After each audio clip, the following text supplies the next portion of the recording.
अजमेर के ऐतिहासिक और धार्मिक धरोहरों में से एक महत्वपूर्ण स्थल ढाई दिन का झोपड़ा पिछले कुछ समय से विवादों में घिरा हुआ है।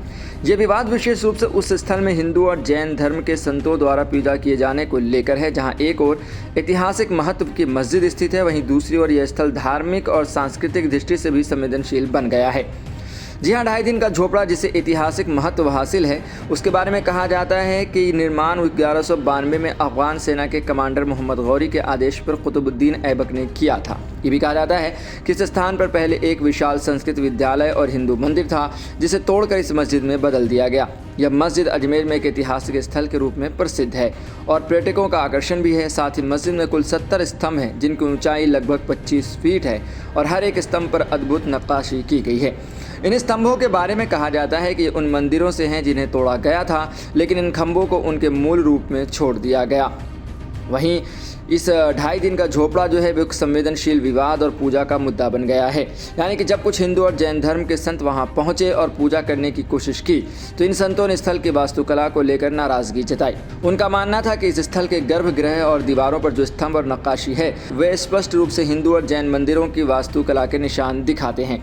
उनका कहना था कि इस स्थल को एक मस्जिद के रूप में संरक्षित किया जाना चाहिए और यहाँ पूजा नहीं होनी चाहिए, क्योंकि यह धार्मिक संतुलन को बिगाड़ सकता है। इस घटना के बाद अजमेर और देश भर के जैन समुदाय ने विरोध जताया और प्रशासन ने इस मामले में ठोस कदम उठाने की मांग की। कुछ समय पहले इस स्थल को लेकर एक और विवाद सामने आया था, जब एक जैन साधु को वहां जाने से रोका गया था। इस पर भी विवाद उत्पन्न हुआ और इसे लेकर विरोध प्रदर्शन किए गए। इस मस्जिद का रखरखाव भारतीय पुरातत्व विभाग द्वारा किया जाता है, जो इसे एक ऐतिहासिक धरोहर के रूप में संरक्षित करने का कार्य करता है। चलिए इसी बारे में थोड़ा सा इतिहास से जुड़ी बातें भी जान लेते हैं कि आखिर इतिहास क्या कहता है।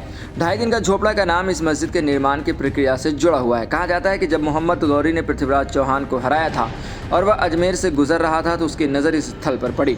उसने कुतुबुद्दीन ऐबक को आदेश दिया कि इस स्थान पर एक मस्जिद बनाई जाए जो जल्दी से बन सके। इसके बाद मजदूरों ने बिना रुके 60 घंटे लगातार काम किया और मस्जिद तैयार हो गई। इस पूरी प्रक्रिया को देखते हुए इसे ढाई दिन के बनने वाली मस्जिद कहा जाता है। वहीं धार्मिक और सांस्कृतिक विवाद का भी एक महत्व है। यह विवाद सिर्फ धार्मिक और सांस्कृतिक दृष्टिकोण से ही महत्वपूर्ण नहीं है, बल्कि यह भारतीय समाज में विभिन्न धर्मों के बीच सह अस्तित्व और सद्भावना की परीक्षा भी है। जहां एक और स्थल मस्जिद के रूप में संरक्षित है, वहीं दूसरी ओर उसकी वास्तुकला में मंदिरों के स्पष्ट संकेत मिलते हैं, जो उसे एक धार्मिक धरोहर के रूप में दोनों धर्मों के बीच विवाद का केंद्र बना देते हैं। ऐसी स्थिति में इस स्थल का मामला भारतीय समाज में सांप्रदायिक सद्भाव और ऐतिहासिक धरोहरों की रक्षा के बीच एक बारीक संतुलन बनाने की आवश्यकता को दर्शाता है। प्रशासन को इस मामले में संवेदनशीलता के साथ कदम उठाने की आवश्यकता है, ताकि इस ऐतिहासिक स्थल का सम्मान करते हुए सभी समुदायों के धार्मिक भावनाओं को ध्यान में रखा जा सके।